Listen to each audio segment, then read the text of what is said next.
For this part of calculus, we're going to use everything that we have learned so far, and we're going to apply it to optimization problems. To set up the problem, it is the same idea as with related rates. We have some kind of relationship. Often it's a geometrical relationship, and then we set up a variable for our unknown quantity, and then the other quantities are you're able to figure them out, or them, they are a given. So let's just go over the steps, and these are guidelines. I mean, some of these steps cannot be used for all the problems, but the first and very important, you have to understand what the problem is about. Sometimes it takes to give yourself 2 or 3 examples of the problem so that you can see where it is going, and we're going to see an example of that in problem number 1. The second one, always have a picture. If they tell you that they're going to build a fence around a certain area, then draw that and label your sides, and include the given information, and whatever is not given, leave it for as a variable in case you're going to need that in your equation. Introduce notation. In here they are suggesting that the quantity that you're looking for, call it Q. It really doesn't matter what you're calling, so I can just skip this step. Then number 4, express Q in terms of some of the other variables that you may choose, and that's pretty simple. And then because it's optimization, and that means that, for example, I want to build, or I want to make a can that holds the most soup, but it takes the least amount of space to fit it into a box. So I'm going to maximize the volume, for example, or I want to minimize the cost if I'm producing something. So those are the problems that we're going to see during optimization. So because it's going to be talking about the minimum and the maximum, I know what you're thinking, derivatives, and that's what it's going to end up being. We're going to have some kind of equation, we're going to take the derivative, we're going to find if it's an absolute maximum or minimum, and then we're going to answer to the questions. So after we define the function that relates all the variables, then it's pretty much straightforward. You will see you're going to love it. So let's look at this example. It says a farmer has 2,400 feet of fencing and wants to fence off a rectangular field that borders a straight river. He needs to fence along the river, and what are the dimensions of the field that has the largest area? So what are you trying to optimize? Optimize means either maximize or minimize. It's the general word for that, but in this case the most convenient thing is to get the largest area possible. So I really want to find out when is the area maximum, not minimum. This will change depending on the problem. So again, part of understanding the problem is drawing a picture. If you draw a picture, in pretty much here it says he needs no fence along the river. This is something that it may not be obvious for a lot of people, so you have to be careful when you read this, because even though this sentence doesn't carry any numbers, it is very important for our setup. So you have to be careful with every phrase that you read in the word problems, and do not apply strategies like we did before where we're only looking at the numbers and trying to plug it in. So please be careful when you read that. So this is not obvious, and honestly I probably could have skipped that, and still I want you to understand that you don't need a fence in front of the river. So borders a straight river, this is an indication of having the fence set up like this, so you're only fencing 3 sides rather than 4 sides. Now the other thing about understanding the problem is that if you're going to find the largest area, that implies that just because I'm using all this fence doesn't mean that I'm going to have the same area each time. And look at these examples. Let's say that I'm using 2,400 feet fencing this way, 100 plus 100 plus 2,200. This gives me an area of this much. Now notice this space is very skinny and thin. Now if I decide to make the area a little bit wider, then now the area that I have here, the space that I have available in the middle changes, it's going to increase. Definitely there's more space here than there is here, yet the amount of fencing that I'm using is the same. Now if I keep making it wider and wider, then again I'm facing some kind of rectangle that is very skinny and it has less area than I had over here. So definitely the area is changing, although I'm using the same amount of fence. So this suggests that somewhere in between there's gonna be an area that is gonna be optimal, meaning there's gonna be a setup that has the maximum amount of area, that it's gonna be bigger than this one, bigger than this one. I don't know if it's this one or not. We'll have to make some calculations, but it's gonna be the largest possible that I'm gonna get. So this is my setup. I'm drawing my diagram. I understand what the problem is about, and I'm gonna name all the sides that I don't know. I'm gonna give it some variables. However, since this is a rectangle, I could say this is x, y, z. But I know that these two sides are the same, so whenever you are naming, please do it with the least amount of variables possible. So if I'm naming this x, then this is definitely x. Now the other thing is, I may be tempted to call this y because the length and the width in here, they don't give me a relationship between those two. However, they do give me the amount of fence is 2,400 feet. So if the total has to be 2,400 feet and I'm already using a couple of x's, then this is definitely 2,400 feet minus those two x's. And you notice that if I add up these three sides, I'm going to get 2,400, which is the amount of fence that I have. So I may be tempted to call it y, but I know that x plus plus y is 2,400. So y is 2x plus y equals 2,400. So y is 2,400 minus 2x. So it saves me the trouble of setting up two equations with two variables where I have to solve for one. So I know that this side is the total fence minus the part that I used on the width. So now I have only one variable, which is good because that will simplify my calculations. Now I want the largest area. So because I want the largest area, I first have to find some function that relates area with these things that I don't know. Because what I've been asked is to find the dimensions of this rectangular field, like how wide and how long it has to be so that the area is maximum. So I'm gonna have to set up some kind of equation. So I know the area of a rectangle is base times height. So that's the formula that I'm gonna use. Very basic, but now it has a different depth in calculus. So I know the area depends on x.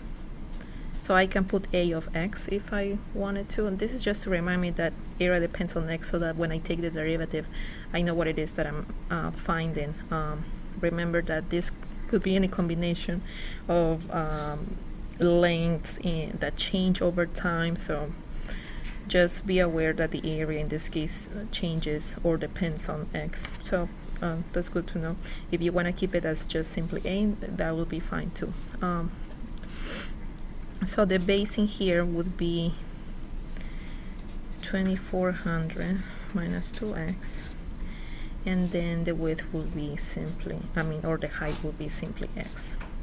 So when I do that, I have 2,400x minus 2x squared.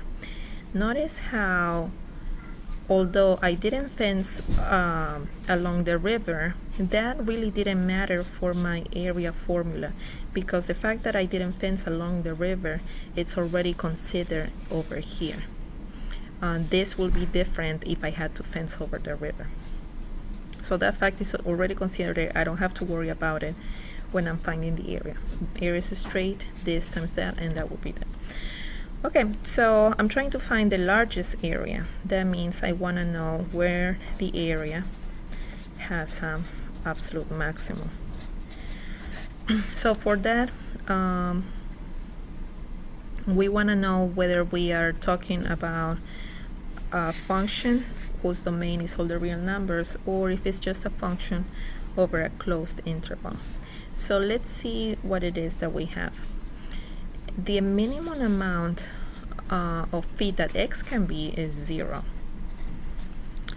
And the maximum amount that x can take, in this case,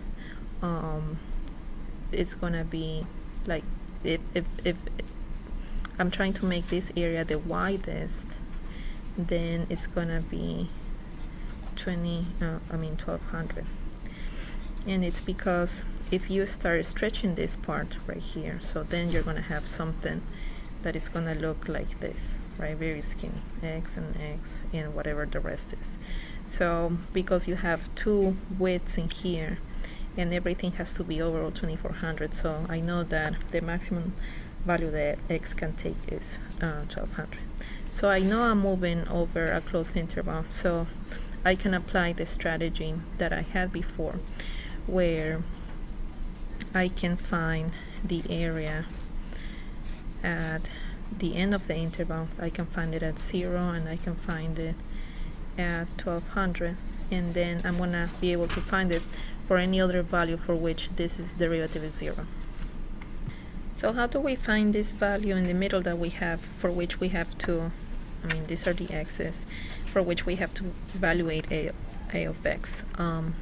So I'm going to take the derivative respect to x for the area, and then I have 2400 minus 4x.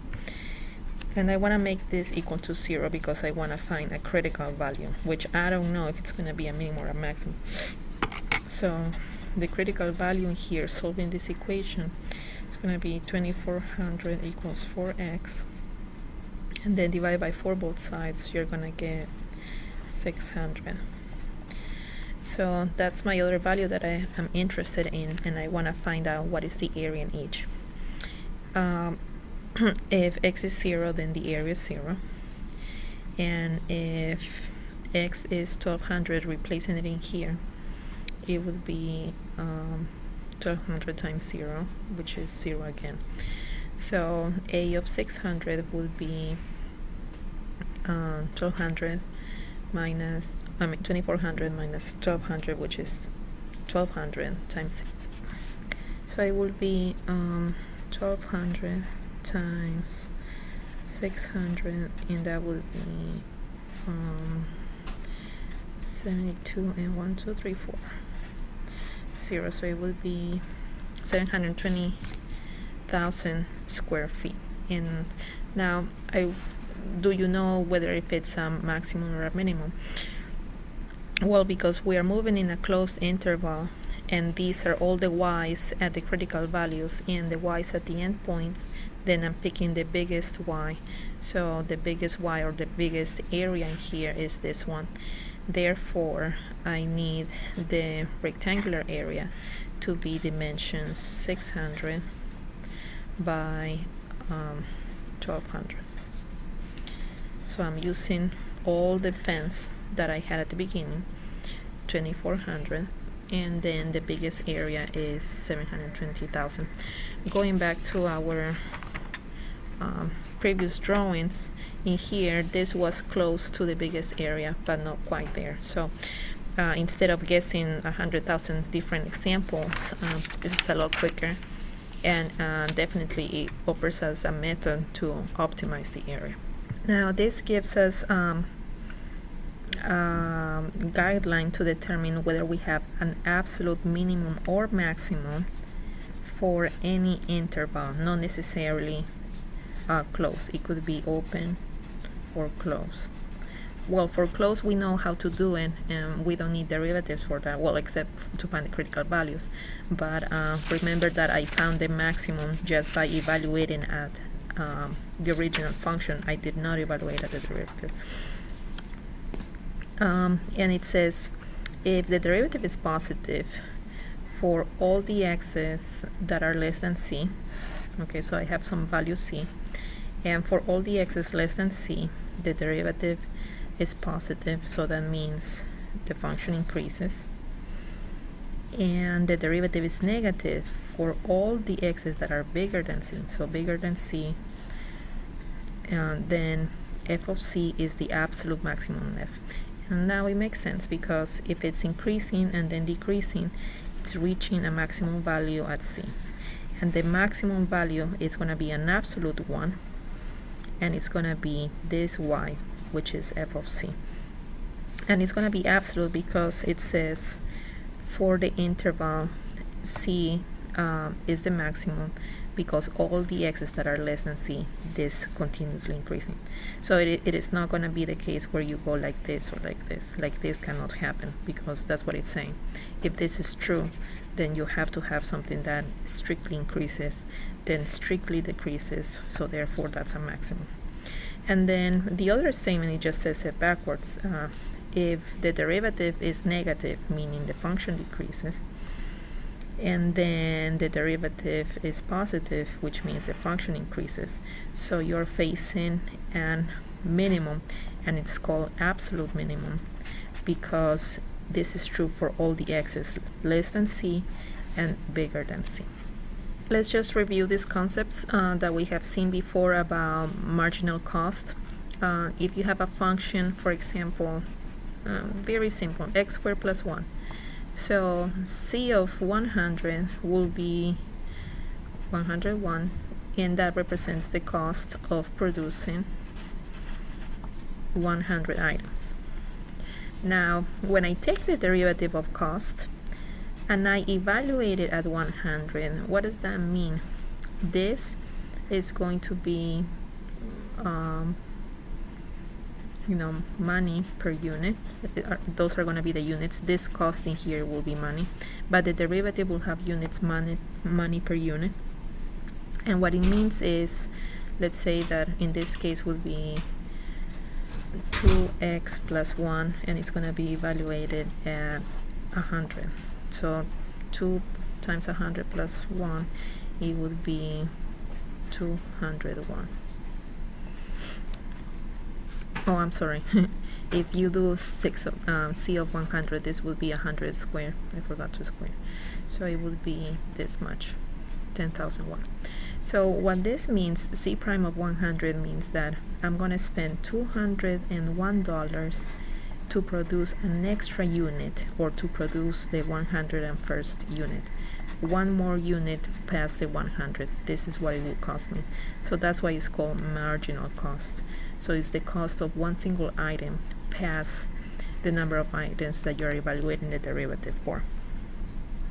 Then there are some other functions that are defined.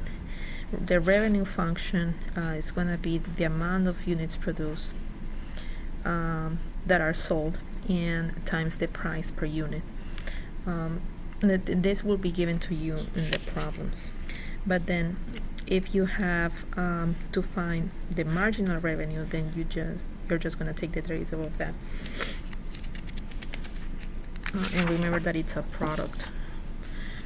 Now the profit will be defined as the revenue minus the cost, and then we can take the derivative of the profit, and that will be called marginal profit. So let's look at example 6 here. Since we want to maximize the revenue, then we want to write the formula for revenue, which is x times price, that depends on x, x being the units sold. So now let's try to figure out what the price will be. You know the price will be $350. However, the price is going to be lower by whatever groups of 20 customers I get, or 20 units that I get to sell above 200. So if I'm selling X units, I have to take out the first 200, because those are the ones that are gonna, if I only have 200, I'm gonna be paying only this. Since I want to count the number of 20 new units that are gonna be sold at this new price, then I have to divide this quantity by 20. Now I'm gonna discount from the price $10 every time I have a group of 20. So this should be times 10. Now I have the revenue, which is x times this expression.